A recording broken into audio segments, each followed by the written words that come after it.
Bonjour à tous, j'espère que vous allez bien. Je suis ravie de vous retrouver aujourd'hui. Bon, alors cette vidéo s'adresse à vous si vous êtes poisson, si vous êtes ascendant poisson ou si vous avez votre signe lunaire en poisson. Alors, on va regarder la tendance pour vous les poissons.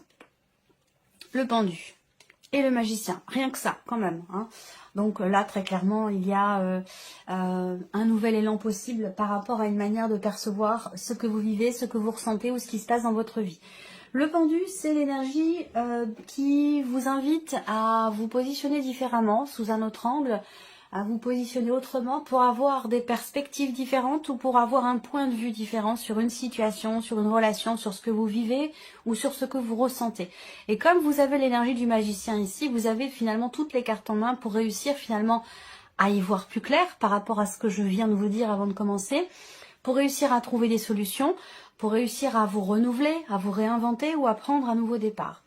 Le magicien, c'est l'énergie qui représente un début de quelque chose, qui représente un commencement. Je pense ici qu'il y a certainement quelque chose qui se débloque en vous, ou qui se débloque dans votre vie, peut-être par rapport à une situation, à quelque chose de particulier. En tout cas, on a déjà une énergie très forte là sur ce mois, donc on va voir domaine par domaine ce qui se passe pour vous. Alors, commençons par la partie émotionnelle et sentimentale qui sera maintenant comme chaque mois, sauf exception, où il peut arriver qu'il y ait un mois où je ne puisse pas faire les vidéos sentimentales, mais ça reste quand même assez rare. Donc cette partie émotionnelle et sentimentale sera développée et approfondie dans une autre vidéo, une fois que tous les tirages généraux seront mis en ligne et seront disponibles. Alors, on y va, émotionnel et sentimental. Bon, là on voit qu'il y a beaucoup d'échanges, beaucoup d'interactions. Pour certains ou certains d'entre vous, quelqu'un vient de rentrer dans votre vie ou quelqu'un entre dans votre vie. En tout cas, on a ici effectivement quelqu'un qui vient vers vous, quelqu'un qui est là, qui est présent. Si vous êtes célibataire, il y a de fortes chances pour qu'il y ait une rencontre ici. Et puis si vous êtes en relation avec une personne, là on peut voir qu'il y a ici une invitation, un événement important ici, où là il sera question peut-être d'aller au restaurant, de sortir ou quelque chose comme ça. De manière plus générale, ici, quelle que soit votre situation, on va parler ici de mouvement. On a un mouvement qui se fait dans une certaine fluidité. Donc soit c'est dans ce que vous ressentez, soit c'est dans ce que vous vivez. Mais on a ici beaucoup d'interactions, beaucoup d'échanges. On a une notion effectivement de donner, de recevoir. On reste dans une énergie qui est quand même très très neutre ici. Hein. C'est ni négatif, ni positif. Voilà, on est dans quelque chose quand même d'assez neutre où effectivement, bon bah déjà, on n'a pas de blocage ici, hein, représenté. Plutôt une notion d'ouverture, une notion d'échange, de partage, de donner et de recevoir, une certaine fluidité dans quelque chose qui bouge, soit émotionnellement, soit dans votre vie sentimentale. On voit également qu'il y a quelque chose qui vous tracasse beaucoup. Ça a un lien avec peut-être une distance, ça a un lien avec soit une personne qui est loin de vous, il y a peut-être une distance entre vous et la personne de votre cœur, l'être aimé, peut-être que c'est quelqu'un qui voyage beaucoup, quelqu'un qui est dans une autre région que vous, ou qui vit à l'étranger, c'est possible également. On a cette notion-là, donc peut-être que ça c'est cette notion de distance qui peut être géographique, mais pour d'autres qui peut être simplement émotionnelle, c'est quelque chose qui vous travaille, quelque chose qui vous tracasse aussi. On voit que c'est problématique pour vous. Alors, ce qu'on voit, c'est que par rapport à ça, il y a quand même ici l'idée parce que vous avez quand même le 9 de cœur, donc on a quand même ici de la joie, du bien-être, du bonheur ici, par rapport à cette personne que je viens de vous décrire, qui fait partie de votre entourage, de votre environnement. Ça ne veut pas dire que vous avez une relation forcément amoureuse avec cette personne. Hein. Pour certains d'entre vous, c'est quelqu'un d'important dans votre vie. Ça peut être un ou une amie, ça peut être quelqu'un de la famille également si vous n'avez pas de vie amoureuse, sentimentale, si vous n'avez personne dans votre cœur. On va regarder avec le tarot, hein, quelles sont les énergies qui ressortent. Et bien sûr, cette partie-là sera développée, approfondie. Alors, qu'est-ce qu'on a? L'as de coupe. Donc, l'as de coupe, c'est l'amour, c'est l'énergie de la nouveauté. Donc là, pour moi, très clairement, il y a quelque chose de nouveau. Il y a bien ici une rencontre hein, pour certains ou certaines d'entre vous, pour les personnes qui sont célibataires, mais après, bon, ça peut s'adresser aussi à d'autres personnes. Hein. En tout cas, on a ici quelqu'un qui vient vers vous et c'est quelqu'un qui vous aime beaucoup.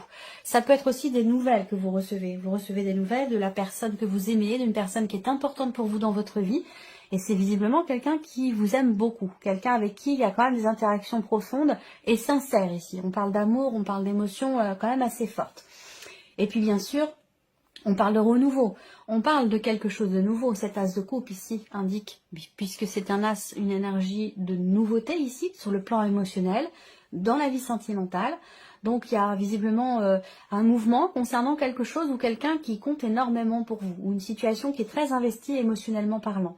On va parler de nouvel amour, de nouvelle amitié, on va parler de toute façon de renouveau, de quelque chose de nouveau, quelle que soit votre situation sur le plan émotionnel ou sentimental. Ensuite, on a ici la reine de bâton. Donc il y a peut-être ici aussi un jeu de séduction avec la personne de votre cœur, que vous soyez en couple avec elle ou que ce soit quelqu'un qui fait partie de votre entourage, de votre environnement, de vos amitiés, quelqu'un avec qui vous n'êtes peut-être pas encore en relation amoureuse. En tout cas, on a ce jeu de séduction qui est présent, une notion d'échange, une certaine confiance en soi dans le fait de pouvoir justement s'investir vis-à-vis de quelqu'un ou dans le fait de pouvoir partager des choses avec cette personne. Donc là, niveau émotionnel, niveau sentimental, on a quelque chose de globalement positif, on a cette énergie de mouvement, cette énergie de nouveauté, d'ouverture, de partage, de satisfaction, de bien-être et de confiance en soi ou confiance en l'autre également. Donc c'est plutôt positif sur ce point-là. Ce que j'ai abordé tout à l'heure, ça peut être dans un autre relationnel et ça peut très bien aussi concerner peut-être la sphère professionnelle, c'est possible. Le 9 de denier ici, on a un sentiment d'accomplissement, il y a un bien-être ici dans ce qui est entrepris ou dans la manière dont vous vous investissez peut-être dans une relation, quelque chose qui est partagé, qui pourrait être d'ailleurs, qui pourrait être quand même assez constructif. En tout cas, il en est question. Donc soit vous voulez apporter de la nouveauté ici, et c'est le cas, dans votre couple, au travers de ce que vous partagez, de ce que vous échangez, pourquoi pas proposer un week-end à deux, un week-end en amoureux, un petit voyage, des vacances, quelque chose de particulier pour se rapprocher, pour se retrouver de manière plus personnelle, de manière plus intime et partager des choses en toute sincérité. On voit qu'il y a beaucoup d'amour, en tout cas ici, qui est représenté. Le 9 de denier, c'est la satisfaction. C'est quelque chose aussi qui réussit, ça peut être une relation ici qui est guidée, on peut parler d'un petit coup de pouce de l'univers ici avec cette carte-là, quand le 9 de denier sort, pour moi, quel que soit le domaine de vie qui est concerné, on est quand même ici sur quelque chose de nouveau. Alors, une rencontre, je suis un petit peu partagée sur cette rencontre parce que, on reste sur un tirage général. Ça peut être quelqu'un de nouveau, mais j'ai la sensation que c'est plutôt ici un rapprochement, quelque chose de nouveau dans une relation qui est par rapport à quelqu'un que vous connaissez déjà, quelqu'un qui fait partie de votre environnement ici, déjà. Voilà. Alors, quand j'y rencontre, eh bien, peut-être que c'est une relation d'amitié qui peut changer. Il y a une énergie de nouveauté ici dans la manière de partager les choses avec cette personne, dans la manière de s'investir aussi dans cette relation. Peut-être qu'on se rend compte quelque part du pouvoir de séduction qu'a l'autre personne sur soi. Ça peut être aussi quelque chose de cet ordre-là. Bon, de toute façon, cette partie-là sera développée, approfondie. Ça peut être avec ou par rapport à une personne, qui est d'un signe de feu. Donc, quelqu'un qui est bélier, sagittaire ou lion. Voilà. Alors, on va regarder maintenant la sphère professionnelle. Donc, votre vie active, votre vie professionnelle. On voit qu'ici, il y a quelque chose que vous projetez ici avec cette carte de l'encre. Il y a une notion, il y a un projet, ou l'idée de se projeter dans l'idée de vouloir peut-être construire, consolider quelque chose de particulier. Par contre, on voit qu'il y a l'énergie quand même de la croix qui est ici, qui peut représenter le fait qu'on rencontre quelques difficultés dans le fait de pouvoir stabiliser les choses dans la sphère professionnelle ou par rapport au fait de construire ou de consolider quelque chose. On voit que là, le trèfle, il est présent, il y a une opportunité peut-être qui se présente, qui pourrait être très constructive, mais on voit qu'il y a une difficulté par rapport à ça.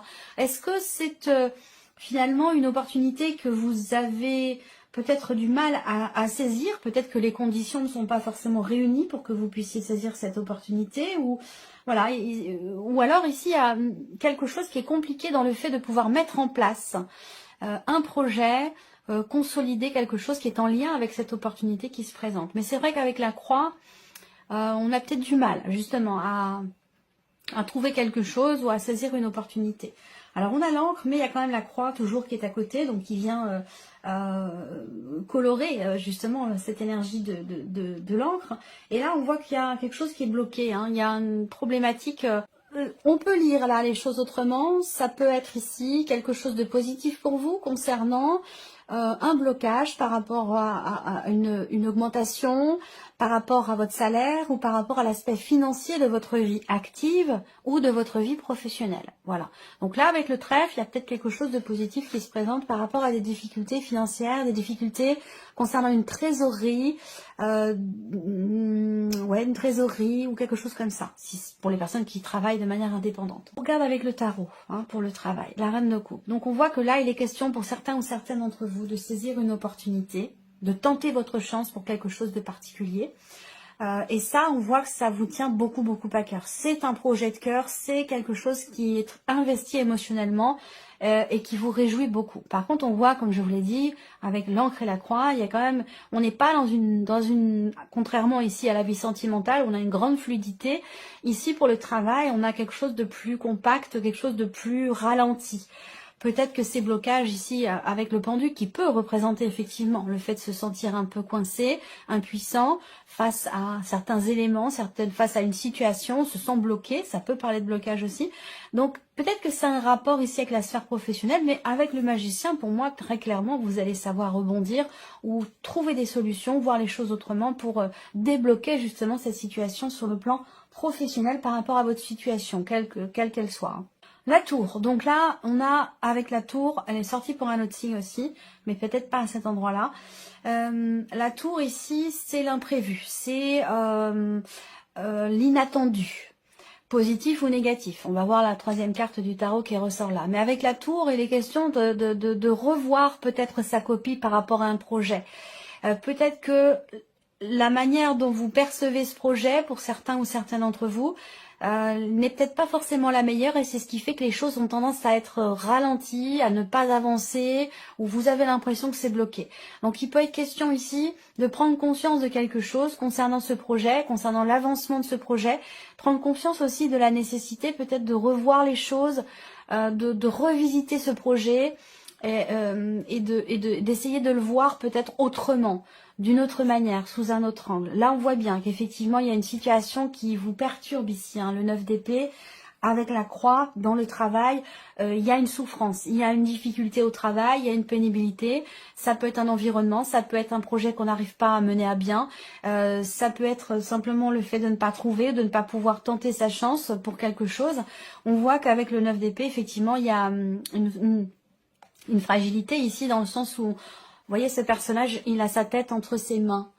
Donc, il se prend la tête, voilà. Il y a une prise de tête ici par rapport à la sphère professionnelle, une situation qui est anxiogène, qui vous empêche de dormir la nuit, une pénibilité au travail ou concernant votre vie professionnelle ou des recherches, des démarches, une pénibilité ici qui effectivement n'est pas très très bien vécue. Donc, peut-être la nécessité d'essayer de regarder la problématique en question d'une autre manière, de revoir, revisiter peut-être vos projets ici.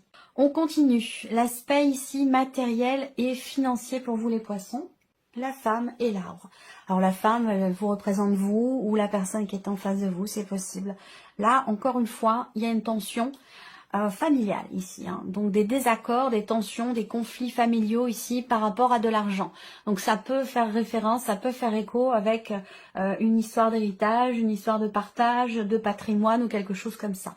Là, on voit que aussi il y a peut-être le fait d'être dans une situation où on a besoin d'entreprendre des démarches pour régler quelque chose, pour rééquilibrer un budget ou pour ça demande un effort ici. On voit que là il y a de la le fouet, c'est aussi la colère, c'est la colère, c'est l'énervement, c'est l'agacement, c'est les tensions, les conflits, ça peut être un conflit intérieur, ça peut être une situation familiale qui est conflictuelle par rapport à des considérations financières ou dans le fait de pouvoir faire grandir un projet que vous avez. Avec le fouet, on voit que ça demande un travail, on voit que ça demande un effort, ça demande de prendre sur soi et ça demande aussi de répéter peut-être certaines choses, de refaire encore et encore certaines démarches pour réussir à asseoir un projet ou réussir à stabiliser les choses sur le plan matériel ou financier. Je sens le refus, un refus d'accepter quelque chose. Dans un conflit familial peut-être, par rapport bien sûr à de l'argent ou au sein de votre foyer, avec la personne avec qui vous vivez, votre mari, votre femme. Là, on refuse de changer de point de vue, on refuse de se sacrifier ou de faire un effort par rapport à une situation qui est quand même assez tendue, assez conflictuelle, par rapport à aussi des désaccords sur le plan familial. Ça peut concerner aussi ici une pension alimentaire, ça peut concerner une prestation compensatoire, quelque chose comme ça. Là, on se refuse, on campe sur ses positions, on refuse ici de se sacrifier ou de sacrifier quelque chose pour que ça s'apaise. Je pense que vous êtes dans une dynamique quand même de travail, d'effort pour atteindre quelque chose, pour obtenir peut-être gain de cause, j'ai l'impression, ici. C'est un rapport avec un ou des enfants, on le voit bien là. Là, vous allez recevoir des nouvelles concernant vos finances. Des nouvelles qui vont certainement venir... officialiser quelque chose, ça peut être des nouvelles administratives, des nouvelles concernant des papiers importants ou concernant une signature ici de contrat, concernant des papiers. Donc oui, il y a des nouvelles qui vont arriver là. On voit que il y a un début de quelque chose là, ça me parle d'un projet ou de commencer à payer quelque chose, ou, voyez. Et le 5 de coupe, ben oui, là, financièrement, on voit bien qu'il y a une situation qui est problématique pour vous. Ça a pu être aussi quelque chose qui a été promis, quelque chose qui vous est dû, mais qui ne vous est pas rendu. Et on voit que vous bataillez pour ça. Vous bataillez pour ça et vous ne voulez pas vous camper sur vos positions. Peut-être qu'il est question, parce qu'on a quand même le pendu dans l'énergie principale, qui est quand même une carte qui invite effectivement à la réflexion, qui invite à chercher au fond de soi les réponses aux questionnements qui sont présents et cette nécessité, encore une fois, c'est très important avec le pendu, ce besoin de regarder les choses sous un autre angle. Voilà, différemment, pour trouver des solutions. Alors le 5 de coupe, eh bien, effectivement, c'est l'insatisfaction, c'est des regrets, c'est du mécontentement et c'est quelque chose qui n'est pas bien vécu ou qui n'est pas assumé, encore une fois. Ça rejoint une pension alimentaire ou une prestation compensatoire qui n'est pas payée, ou quelque chose comme ça, très clairement, voilà. Et donc là, avec le 5 de coupe, il y a une insatisfaction ici, par rapport à une dimension familiale, il y a une déception aussi peut-être. Alors, on continue. Alors évidemment, ça ne va pas parler à tout le monde, bien sûr, vous prenez ce qui résonne en vous et vous laissez le reste de côté. Continuons. Ici, c'est la surprise et l'inattendu. Qu'est-ce qui pourrait se passer de surprenant, d'inattendu pour vous? Alors, la surprise inattendue concerne quelque chose ou quelqu'un que vous attendez, concerne un espoir, une attente. Alors, surprise inattendue, ça peut être,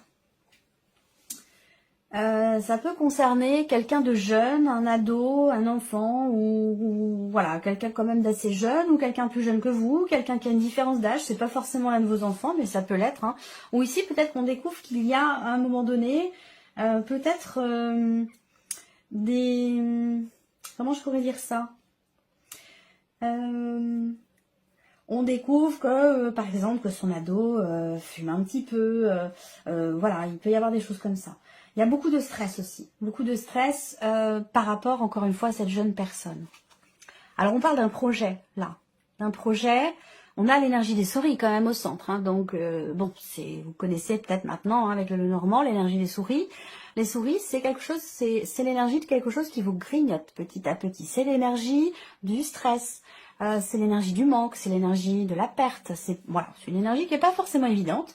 Donc là, on voit qu'il y a peut-être ici une perte de confiance par rapport à quelqu'un de jeune, de plus jeune que vous, une personne qui pourrait faire preuve d'immaturité quelque part par rapport à ce que vous attendez d'elle, de cette personne. Et là, il peut y avoir une déception vis-à-vis de cette personne. Il peut y avoir une perte de confiance ici. Voilà. Alors, on continue. L'étoile, en dessous de l'étoile, donc encore une fois, la surprise inattendue, concerne ce que vous espérez, ce que vous attendez. Concerne effectivement quelque chose pour lequel vous avez fait preuve de patience ou de persévérance. Là, on voit qu'il y a quelque chose qui bouge. La roue de fortune, c'est vraiment la notion de mouvement, la notion de changement. Et de fin de cycle. Donc là, dans la surprise et l'inattendu, on me parle ici d'un changement, d'un mouvement qui est assez stressant pour vous, qui peut être stressant, qui peut être anxiogène. Où vous allez être amené, peut-être que ça a un rapport avec un projet, que ça a un rapport avec quelqu'un de jeune, ou concernant un enfant. On voit que là, il y a des attentes, des aspirations, de pouvoir tourner une page, de pouvoir fermer un livre, fermer un chapitre et passer à autre chose. Et que là, peut-être qu'il y a... éventuellement quelque chose qui fait que vous allez encore être amené à devoir jongler un petit peu avec tous les éléments à droite, à gauche, les personnes, les situations, les blocages, les imprévus. Vous allez encore être amené à jongler pour garder une forme d'équilibre ici.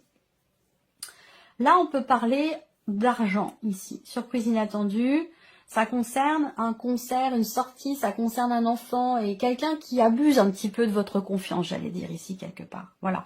Donc là, voilà, la surprise inattendue, ça peut être effectivement quelqu'un qui fait preuve d'immaturité et qui peut à un moment donné abuser un petit peu de votre générosité, de votre gentillesse, de votre patience aussi. Voilà. Donc, il peut être question d'une patience ici qui, quelque part, qui est mise à l'épreuve, j'allais dire. Voilà. Donc voilà pour vous, amis poissons, j'espère que ce tirage vous parle, j'espère que cette vidéo vous a plu. En tout cas, je vous remercie de votre présence, de votre écoute, de votre fidélité. Bienvenue aux nouvelles abonnés, bienvenue aux nouveaux abonnés. Puis on se retrouve très bientôt pour les prochaines vidéos.